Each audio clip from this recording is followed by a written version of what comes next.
좀 더우시죠? 이제 슬슬 점점 더워지네요.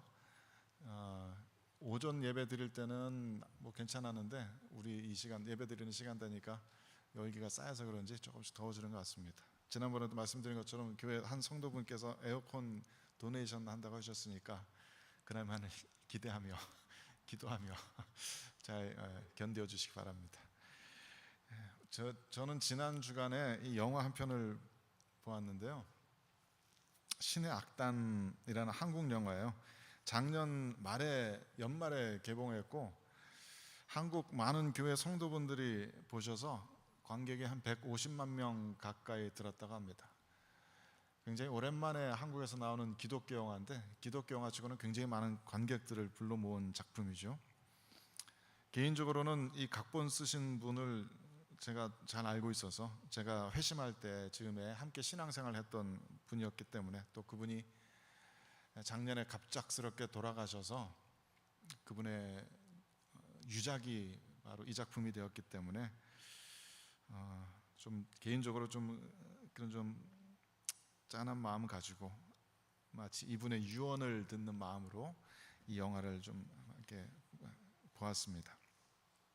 영화는 북한에서 실제 있었던 일을 모티브로 해서 거기에 픽션을 좀 덧붙인 그런 이야기입니다. 북한에서 국제사회 지원을 얻기 위해서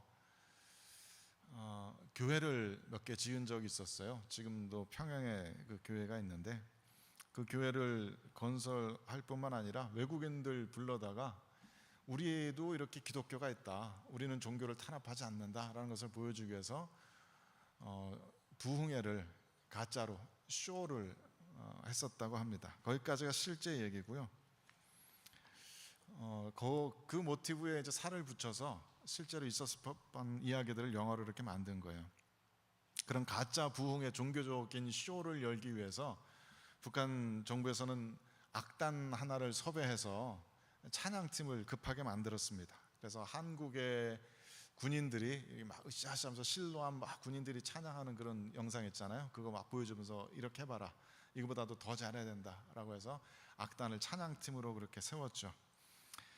그리고 한 장교가 그 일을 맡아서 악단을 끌어모으고 또 악단을 감시도 해가면서 그 찬양팀과 함께 생활하고 있었는데 거기 이제 싱어가 모자라서 이 장교도 함께 싱어로 합류하게 되었어요. 근데 그냥 뭐 찬양팀이 찬양만 하면 되는 건 아니니까 찬양하기 전에 기도도 해야 되고 또 기도할 때 성경 말씀도 좀 알아야 되고 그러니까 같이 모여서 성경도 읽고 기도하는 흉내도 내고 누가 주야 할 것인가, 누가 눈물을 흘릴 것인가, 누가 쭝얼쭝얼 할 것인가, 그거 다 역할 정해서 연습하고 계속 모여서 그렇게 예배 드리는 훈련들을 하고 그러다가 보니까 자기도 모르게 이 장교가 진짜로 회심하게 되었다는 그런 이야기입니다. 그래서 영화에서 뭉클했던 부분은 두 가지였는데 하나는 이 찬양팀이 군용 트럭을 타고 이동하다가 트럭이 고장이 났어요. 그래서 이 눈 덮인 벌판에서 트럭 세우고서 이 트럭을 고치는 동안에 자연스럽게 이들 안에서 이렇게 찬양이 흘러나옵니다. 우리들 찬양 연습이나 합시다, 찬양합시다 그러면서 자연스럽게 찬양이 이들에게서 흘러나와요. 이 장면이 저에겐 참 뭉클하게 느껴졌는데 그 각본 쓴 그 형님과 제가 예전에 함께 신앙생활 했을 때 그래 우리들이 저런 식으로 함께 찬양하곤 했었지 하는 그때 그 감각들이 생각이 났기 때문이에요. 그때 저희들 모였던 교회는 유독 연극하는 사람들, 음악하는 사람들 이런 친구들이 많이 모여 있었어요. 물론 대학교 다니는 청년들도 있었고요. 한 10명, 20명 그렇게 남짓 모였었는데 저희들은 모이면은 그냥 기타 들고 찬양했던 것 같아요. 지금은 찬양집 그렇게 별로 보지 않지만 그때 한국에 있었던 찬미예수, 웨이브 이런 찬양곡집 펼쳐놓고 아무거나 페이지 펴서 보이는 대로 같이 찬양하곤 했습니다. 무슨 집회가 있어서 찬양 연습을 해야 됐기 때문에 찬양한 것이 아니라 그냥 모여서 그렇게 찬양하는 게 너무 좋았어요. 누구한테 보이기 위한 찬양도 아니고 해야만 하니까 하는 찬양도 아니고, 그것을 통해서 음악 연습을 하고 싶었던 것도 아니고, 그냥 찬양하는 게 좋았어요. 그때 저희들 안에는 그렇게 은혜가 가득해 있었습니다. 이 장면 보면서 그때 그 기억이 다시 난 거예요. 아, 각본쓴 그 형님도 그때 그 기억을 잊지 않고 계시나 보다. 그리고 그 기억을 이렇게 나에게 또다시 일깨워 주시나 보다. 그런 생각이 들어서 좀 뭉클하고 감사했습니다. 또 하나는 마지막 장면인데, 이 뒤늦게 회심한 장교가, 이게 사실 스포일러인데 아마 보실 분이 별로 없으실 것 같으니까, 마지막 장면은 이 장교가 다른 동료 악단들을 살리기 위해서, 그들을 살려주기 위해서 저렇게 스스로 목숨을 내던지는 장면이 나와요. 그래서 마지막에 저렇게 하나님 아버지 저 잘한 거 맞지요? 라고 혼자 말하면서 기도하면서 총살을 당합니다. 영화 자체가 처음부터 굉장히 코미디 영화처럼 진행이 되기 때문에 이런 식으로 끝날 거라고 생각하지 못했어요. 그냥 밝은 해피엔딩으로 끝날 줄 알았는데, 마지막에 갑자기 너무나도 실제적인 죽음을 당하는 모습을 보면서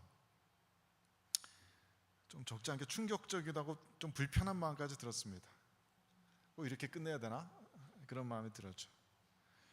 그래서 왜 이 장면이 나한테 불편할까 생각하다 보니까 어느새 제 안에 신앙 때문에 내 자신의 목숨을 실제로 내던져서 다른 사람을 살리는 그런 복음의 파워에 대해서 오랫동안 생각하지 않고 있었구나 하는 걸 깨닫게 돼요.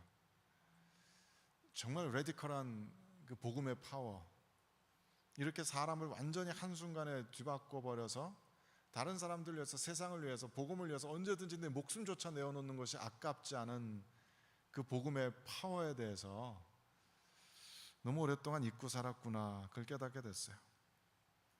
교회 공동체 사역하는 일, 또 올바른 교리를 가르치고 전하는 일, 또 어떻게 우리들이 이웃 가운데 영향력을 행사하면서 변혁을 만들어낼까 하는 그런 주제들을 오래 생각하다 보니까 그보다 더 신앙의 본질에 이렇게 인간을 완전히 변화시키고 이 세상에 그 무엇도 아깝지 않게 내어놓을 수 있는, 자신의 목숨까지 내어놓을 수 있는 그 파워가 복음 안에는 있었지, 그걸 새롭게 기억하게 됐어요. 예전에 이 각본쓴 형님과 함께 신앙생활 할 때는 우리는 정말 그런 복음의 파워를 경험하고 있었거든요. 각본쓴 이 형님도 처음 예수님 믿기로 결단하고서 교회 저 너스리룸 같은 저 잠옷실에 매트리스 하나 깔아놓고 3일 동안 밤낮으로 물 한 모금 마시지 않고 금식했었어요. 자신의 죄를 회개하면서 예수님께 제 인생 드리겠습니다 라고 잠옷실에서 이빨도 안 닦고 세수도 안 하고 3일 동안 엎드려가지고 성경 읽고 기도하고 있었어요.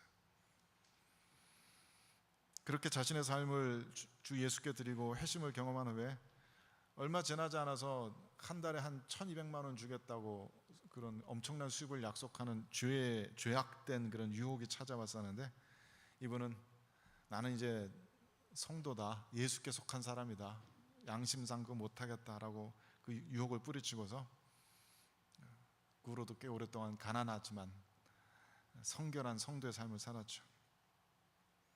그때 저희 교회는 굉장히 작은 교회였기 때문에 재정은 늘 부족했는데 함께 기도해 가면서 하나님의 기적적인 공급을 많이 체험했었어요. 연극하는 친구들이 부활절 연극을 준비하는데 조명이 꼭 필요하답니다. 그래서 목사님께 부탁을 드리고 목사님이 그 얼마나 드냐 물어봤더니 그때 돈으로 한 150만 원 얘기했던 것 같아요. 25년 전인데 150만 원이면 굉장히 큰 돈이죠. 그래서 뭐 교회는 돈이 없는데 목사님이 일단 사봐 그러시더라고요. 그러고 막 기도하시더라고요. 같이 기도했어요. 같이 기도하는데 어느 날 낮에 한 성도 한 분이 하나님께서 강하게 말씀하신다라고 하면서 적금 깬 통장을 들고 오시더라고요. 그러면서 헌금을 하셨는데 거의 정확하게 저희들이 필요로 했던 그런 금액이었어요. 거기 모여있는 연극하는 친구들, 음악하는 친구들, 그런 예술하는 친구들이 모여있다 보니까 자연스럽게 우리는 문화 선교단이 되었고, 자연스럽게 병원이나 군부대나 연변, 중국의 연변 지역 다니면서 찬양 집회, 선극을 곁들인 그런 찬양 집회 열곤 했었죠.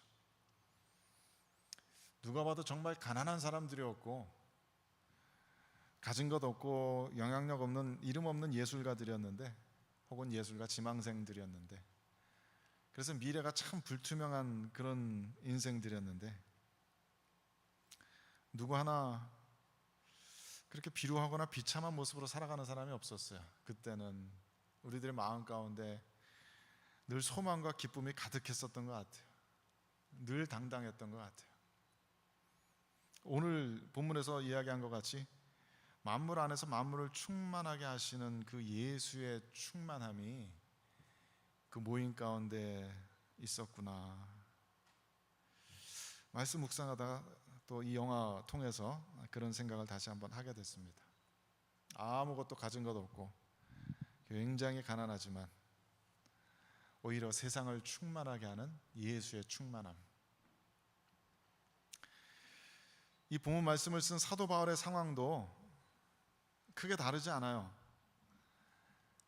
이 에베소서는 옥중에서 쓴 편지라고 했죠. 감옥에 갇혔을 때 쓴 편지입니다. 사도 바울이 로마 제국의 정부의 권세 아래에서 감옥에 갇혔을 때 쓴 편지예요. 그 편지를 받은 에베소 도시의 성도들도 이 고대 사회에서 유명한 우상 숭배 문화의 영향력 아래 살아가고 있었죠. 이 에베소 도시는 우상 숭배로 유명한 도시였어요. 지금은 다 무너지고 기둥 하나밖에 남아있지 않다고 하는데, 당시 에베소에 있었던 이 아르테미스 여신의 신전은 그 어떤 고대 사회 신전보다도 거대한 것이어서 고대 세계 7대 불가사의 중에 하나라고 불리기도 하죠. 저 정도 규모의 신전이 있을 정도면 이 도시에 얼마나 우상숭배 문화가 힘있게 퍼져 있었는지 알만합니다.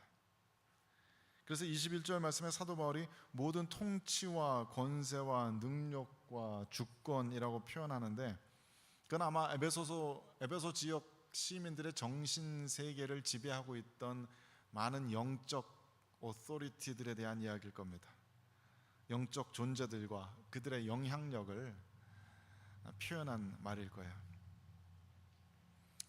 그렇게 로마 제국 권세 아래서 또 우상 숭배 문화의 영향력 아래에서 크리스찬들은 너무나 적은 무리들에 지나지 않았어요.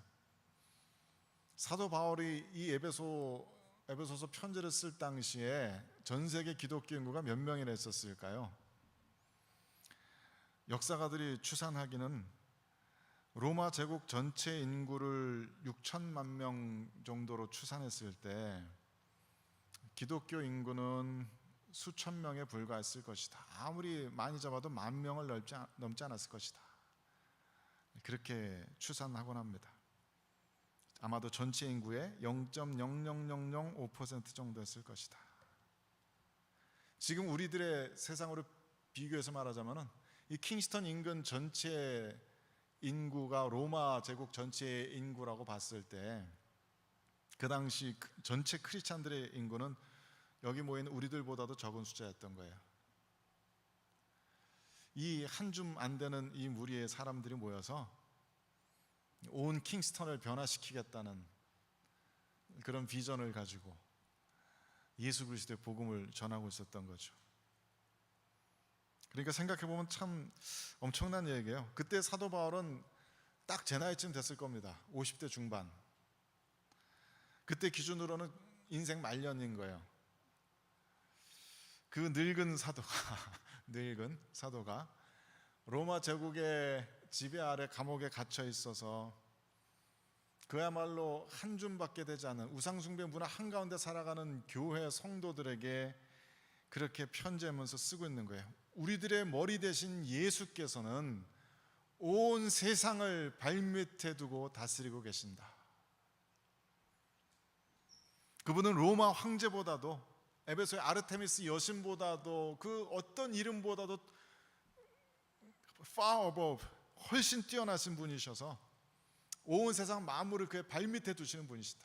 우리가 바로 그분의 몸이고 우리가 바로 그분의 충만합니다. 믿지 않는 사람들이 들으면 정신 나간 소리라고 할 만한 얘기입니다. 대부분 로마 제국 사람들은 그 당시 크리스찬들이 누구인지, 교회가 뭔지 알지도 못했어요. 이름도 들어본 적 없었어요. 너무나도 미미한 영향력을 가진 한 줌밖에 되지 않는 겨자씨만도 못한 그 적은 무리의 사람들이 무슨 엄청난 재산이 있는 것도 아니고 로마 군대 같은 군대가 있는 것도 아니고 엄청난 문화적 영향력도 가지지 않은 그런 사람들이 온 세상이 우리 머리 대신 예수 그리스도의 발밑에 있다라고 선포했던 겁니다. 그게 바로 사도 바울이 전한 복음의 요지입니다. 성경이 전하는 복음의 요지는 바로 그거예요. 내가 죽으면 천국 간다는 게 복음의 요지가 아니고요. 성경을 잘 살펴보시죠. 성경이 전하는 복음의 요지는 예수 그리스도께서 다스리시는 천국이, 하나님의 나라가 선포되었다, 시작되었다라는 굿뉴스, 그게 복음입니다. 예수 그리스도의 나라, 하나님의 나라, 천국이 시작되었다. 사도 바울은 자기가 꾸며내서 이런 이야기를 하는 것이 아니라 하나님께서 자기들의 보는 앞에서 이루신 역사적인 사실들을 근거로 해서 이 복음을 선포하고 있는 거예요. 그래서 지난주에도 살펴봤지만 19절에 이렇게 이야기했죠. 같이 읽어봅시다. 시작. 그의 힘의 위력으로 역사하심을 따라 믿는 우리에게 베푸신 능력의 지극히 크심이 어떠한 것을 너희로 알게 하시기를 구하노라. 지난주에 이 얘기 잠깐 했죠. 사도 바울이 교회를 위해서 기도하는데 첫 번째는 우리들의 부르심의 소망이 무엇인지 알게 되기를 원한다.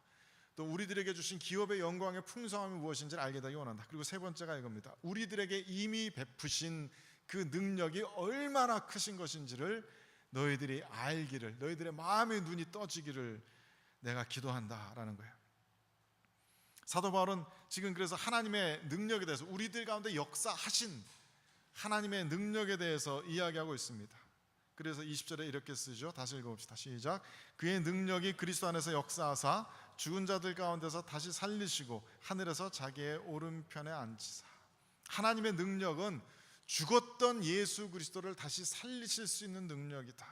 하나님께는 그런 능력이 있으시다. 분명히 죽은 사람인데, 분명히 십자가에 달려서 숨이 끊어진 것을 모든 사람들이 보았는데 그분을 다시 살리실 수 있는 능력이 하나님 아버지께는 있으시다. 하나님께서는 이 세상 모든 것을 창조하신 분이시고 이 세상 모든 것을 섭리하며 다스리시는 분이시기 때문에 그분은 이 세상 가운데서 하지 못할 일이 없으시다. 그분의 그 능력이 우리 가운데 드러났다라는 선포입니다. 그분은 우리 모든 인간의 이성과 경험과 지식을 뛰어넘는 모든 일을 행하실 수 있으시다. 아멘이십니까? 그것이 사도 바울의 선포입니다. 그래서 하나님 아버지의 그 능력은 죽었던 그 예수를 다시 살리셨을 뿐만 아니라 우리들과 전혀 다를 바 없이 똑같은 참된 인간이신 예수를 신의 차원으로 끌어올리셔서, 하늘이라고 표현된 영적 차원으로 끌어올리셔서 온 세상을 다스리시는, 온 세상의 컨트롤 센터와 같은 하나님 보호자 우편에 두셨다. 그 유대 땅을 30년 동안 살면서 몫으로 살아오신 우리와 전혀 다를 바 없는 그 한 인간이신 예수께서 온 세상을 다스리는, 온 우주 만물을, 모든 인류의 역사를 다스리시는 신의 자리에 앉으셨다. 그것을 가능하게 하신 분이 하나님이시다. 사도 바울은 그 하나님 아버지의 능력에 우리가, 모든 교회가 눈을 뜨게 되기를 간구하고 있는 거예요. 사도 바울은 게다가 이 하나님 아버지의 능력이 예수 그리스도를 통해서만 나타난 것이 아니라, 그 신적인 존재, 너무나 특별한 존재, 그분에게만 나타난 것이 아니라 그분을 통해서 우리 모두에게, 교회에게, 교회를 통해서 드러난다라고 선포하고 있습니다. 읽어봅시다. 시작. 또 만물을 그의 발 아래에 복종하게 하시고 그를 만물 위에 교회의 머리로 삼으셨느니라. 아멘. 아까 요한 형제가 말씀 읽어주실 때 개역 한글 옛날 성경이었나 봐요. 교회의 머리로 주셨느니라 라고 이렇게 읽어주셨어요. 그게 영어 성경 또 원문과 좀 더 가까운 번역입니다.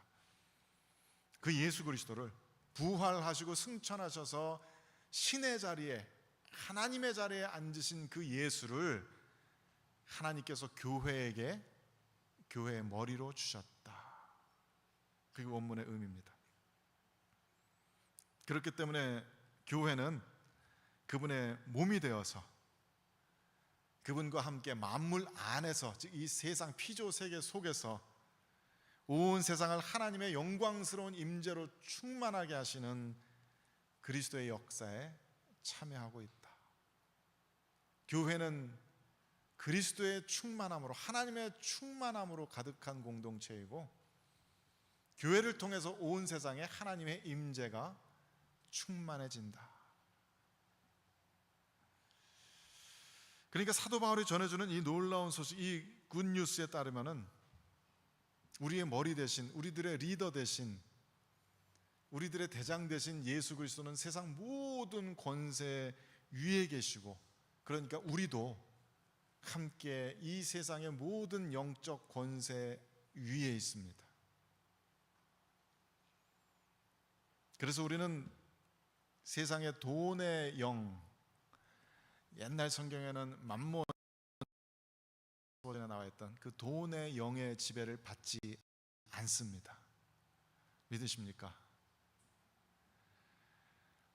우리는 더 이상 세상의 죄된 관습과 세상의 죄된 영향력의 지배를 받지 않습니다.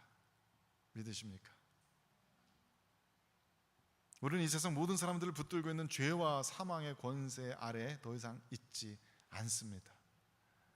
아멘이세요?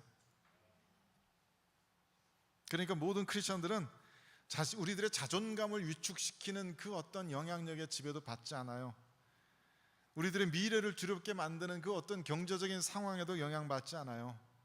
우리를 조종해왔던 그 어떤 세상의 악한 관습과 제도에도 영향받지 않아요. 우리는 이 세상의 영적 권세 지배 아래에 있는 것이 아니라 그 위에 있기 때문입니다. 오직 우리들의 머리 되신 분, 모든 세상 권세를 발밑에 두고 다스리시는 그 예수 그리스도의 몸이 바로 우리이기 때문입니다.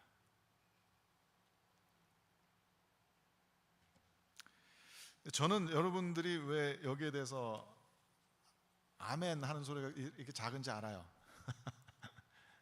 저도 일주일 동안 그걸 가지고 고민했는데 안 믿겨져요. 뭐 그냥 아멘 하라면 목사님이 하라면 할 수는 있지만, 정말 우리들의 삶이 그런가? 라고 돌아보면 쉽게 아멘 소리가 나오지 않아요. 우리는 이 세상의 그 어떤 오토리티에도 지배받지 않고 그 위에 서 있는가? 우리는 정말 예수 그리스도와 함께 이 온 세상을 다스리고 있는가? 우리는 정말 이 세상의 그 모든 악한 제도와 관습으로부터 자유로운가? 우리는 정말 세상 만물 위에 있고 그 세상 만물 안에서 만물을 하나님의 임재하심으로 충만하게 하는 하나님의 충만하심인가? 쉽게 아멘 소리가 나오지 않아요. 우리는 이 진리를 체험하지 못할 때가 많이 있습니다. 거기에 복음의 미묘한 긴장감이 있는 거예요. 사실 사도 바울이 이 에베소서 1장을 통해서 선포하는 복음에는 그 긴장감이 있습니다. 그것을 흔히 이렇게 표현하죠. 이미 우리들 안에서 시작되었지만 아직 완성되지 않은 이야기. Already but not yet. 우리는 이미 하나님의 부르심을 받았지만 아직 그 부르심의 소망에는 도달하지 못했습니다. 하나님 아버지의 기업이, 그 인헤리턴스가 우리들에게 이미 주어졌지만 우리는 그 기업의 영광의 풍성함을 아직 다 보지 못했어요. 우리 주 예수 그리스도께서는 이미 온 세상 만물 위에 통치자로 세워졌지만 아직 세상 만물이 그리스도께 복종하지 않아요. 우리는 이 already but not yet, 그 인비트윈의 세상에 살고 있습니다. 그러니까 사도 바울은 아직도 감옥에 갇혀 있는 거예요. 그래서 에베소 교회 성도들은 아직도 그 세속적인 우상숭배 문화 한가운데서 살며 세속적인 우상숭배 문화와 싸우고 있는 거예요. 그래서 그 당시 기독교인들은 0.0005%밖에 되지 않는 겁니다. 그래서 2000년이 지난 지금도 우리는 여전히 이렇게 적은 무리에 지나지 않는 겁니다. 여전히 우리는 킹스턴 인근 지역에 별다른 영향력을 행사하지 못하고 우리들 스스로를 세워나가는 데도 급급한 모습인 겁니다. 그래서 우리는 이 already와 not yet 사이에서 자주 의심합니다. 자주 흔들리고 자주 넘어집니다. 정말 우리에겐 이미 승리가 주어져 있는가? 우리는 의심하게 됩니다. 정말 우리에게는 이 세상을 이길 힘이 있는가? 정말 우리는 이 킹스턴에서 하나님 나라를 선포하며 표현하고 증거해 나갈 수 있겠는가? 우리들의 미래는 그토록 확정적인가? 우리는 가장 가난한 자들임에도 불구하고 가장 부유한 자들처럼 정말로 살아갈 수 있는가? 그 already but not yet의 긴장 가운데 우리는 살아요. 그래서 많은 분들이 이 already not yet의 긴장을 잘 표현하는 예화로 노르망디 상륙 작전을 예를 들죠. 2차 대전의 승패를 결정짓는 결정적인 작전이었습니다. 이 노르망디 상륙 작전이 성공한 이후로 연합군의 나치 독일에 대한 승리는 기정사실화되었어요. 문제는 이 노르망디 상륙 작전 성공한 이후에도 나치 독일은 바로 항복을 선언하지 않았다는 데 있어요. 그래서 전투는 계속되어야 했습니다. 노르망디 상륙 작전이 성공한 이후에도 약 11개월 동안 337일 동안 연합군 군대는 계속해서 나치 독일과 치열한 전투를 벌여야 했어요. 그게 바로 already but not yet의 시대를 살고 있는 우리 성도들의 삶의 이야기라는 것이죠. 이미 승리는 분명히 확정적이지만, 승리는 선포되었지만 전투는 계속됩니다. 이 당시 있었던 전투 중에 유명한 것이 벌즈 전투인데요, HBO에서 만든 The Band of Brothers라는 드라마 시리즈 보면은 이 당시 풍경을 정말로 현실감 넘치게 그려놨습니다. 이 독일 바로 앞에서 룩셈부르크 이 지역, 거기서 그 경계선에서 전투가 치열하게 벌어지는데 나치 독일군의 저항이 너무나도 거세요. 그래서 이 적군과 우리들의 경계선 자체가 희미해질 정도로 바로 코앞에서 치열한 전투가 계속됩니다. 그런데 나치 독일은 계속해서 자신들의 패배를 숨기면서 연합군에게 오히려 항복을 권유합니다. 너희들 지금 우리들이 다 둘러쌌다. 살고 싶으면 지금 항복해라. 지금만이 너희들 살 수 있는 유일한 기회다. 그런 편지를 보내면서 자꾸 항복을 권유합니다. 분명 명백한 속임수였죠. 그런데 그 실제 전투 현장에 있는 병사들은 그 속임수에 속아 넘어갈 수밖에 없어요. 전투가 너무나 치열해요. 독일군은 바로 코앞에서 전혀 움츠러드는 기색 없이 계속해서 총탄을 쏟아붓고 탱크로 돌진하고 폭격을 쏟아붓습니다.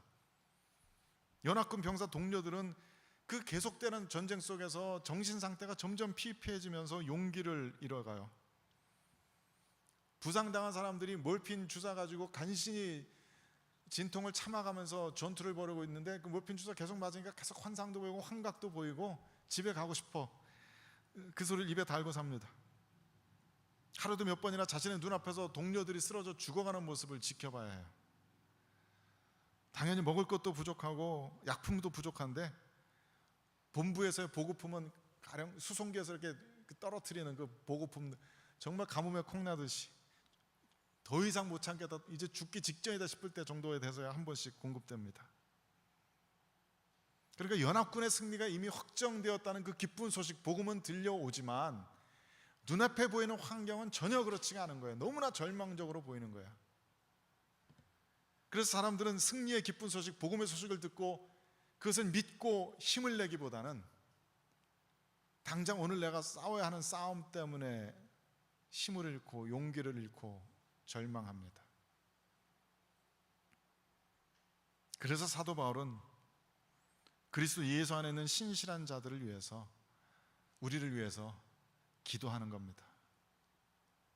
하나님께서 지혜와 계시의 영을 주셔서 우리들의 눈을 띄워주시기를, 우리들의 마음의 눈을 밝혀주시기를, 하나님께서 이미 우리들 안에 얼마나 엄청난 능력으로 역사하셨고 우리들 안에 얼마나 놀라운 영광의 풍성한 그 기업을 허락하여 주셨고, 우리를 부르시는 그 부르심의 소망이 얼마나 영광스러운 것인지 그것을 볼 수 있는, 그냥 듣고 이해할 수 있는이 아니라 그것을 볼 수 있는 믿음의 눈을 띄워주시기를 기도하는 거예요. 그래서 사도 바울의 이 간절한 기도를 그런 상황 속에서 묵상하다 보면은 사도 바울은 마치 이 땅에서 일어나는 일들에 대해서 눈 감은 채 그냥 하나님만 바라보고 있는 사람처럼 느껴져요. 하나님께만 시선을 집중시킨 그런 성도의 찬미 같은 그런 느낌이 듭니다. 그리고 어쩌면 그게 사도 바울의 승리의 유일한 비결이었을지도 모르죠. 사도 바울은 감옥에서 쓴 또 다른 편지인 골로새서에서 이렇게 썼습니다. 읽어봅시다. 시작.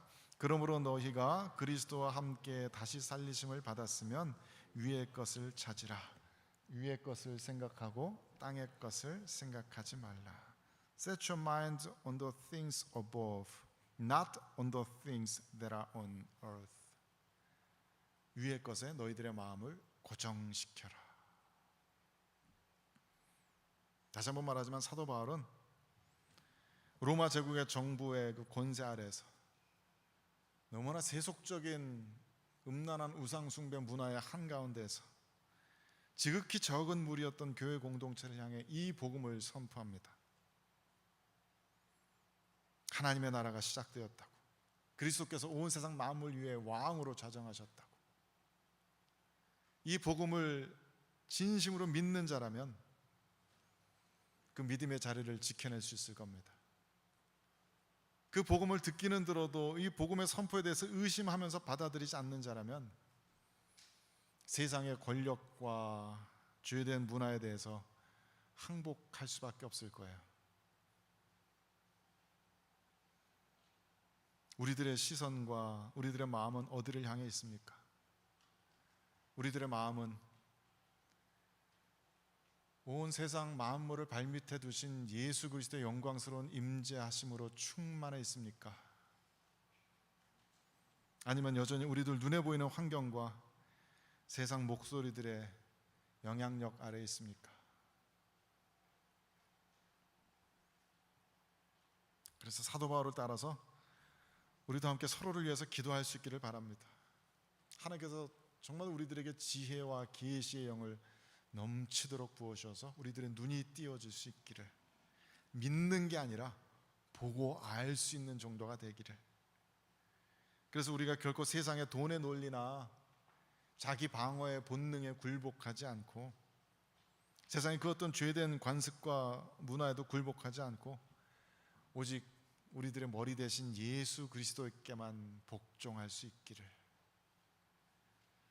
그래서 오늘 주시는 말씀대로 우리가 만물 안에서 만물을 충만하게 하시는, 하나님의 임재로 충만하게 하시는 그 예수 그리스도의 충만함 그 자체가 되어질 수 있기를 우리 주 예수 그리스도의 이름으로 간절히 축원드립니다. 함께 기도하겠습니다. 거룩하신 주님, 사도 바울이 처해져 있는 상황과 그가 선포한 이 놀라운 영광의 복음을 묵상하면서 저희들의 삶의 자리를 이 말씀에 비추어 봅니다. 그리고 정직하게 고백합니다. 하나님, 저희들은 비겁했습니다. 저희들은 약했습니다. 저희들은 흔들리고 의심하고 넘어졌습니다. 그래서 저희들에겐 성령의 도우심이 필요합니다. 하나님 아버지께서 그 크신 능력으로 저희들 가운데 역사하셔서 저희들에게 지혜와 계시의 영을 충만하게 부어주시고 저희들의 눈을, 믿음의 눈을 밝히 띄워주시는 그 은혜가 필요합니다. 여기는 한 영혼 한 영혼 주님의 그 피 묻은 손으로 안수하여 주시옵소서. 저희들 각자의 삶의 상황 속에서 저희들이 싸우고 있는 모든 불안과 염려, 걱정과 또 불투명한 미래에 대한 두려움을 주 예수 그리스도 붙잡고 이겨낼 수 있도록 도와주시옵소서. 그저 우리들 자신의 의지의 힘 때문만이 아니라 주님께서 저희들 앞에 놓아두신 이 복음의 약속 때문에, 그 복음의 선포 때문에 가장 가난한 자라도 가장 부유한 모습으로, 가장 적은 무리라도 가장 커다란 영광의 공동체처럼 그렇게 살아갈 수 있도록 저희들을 붙들어 주시옵소서. 주의 거룩하신 성령께서 지금 이 순간 저희들 가운데 역사하시며 그 모든 은혜들을 공급하여 주신 줄을 믿고 감사드리며 우리 구주 예수 그리스도의 이름으로 기도드립니다. 아멘. 감사합니다. 우리 찬양팀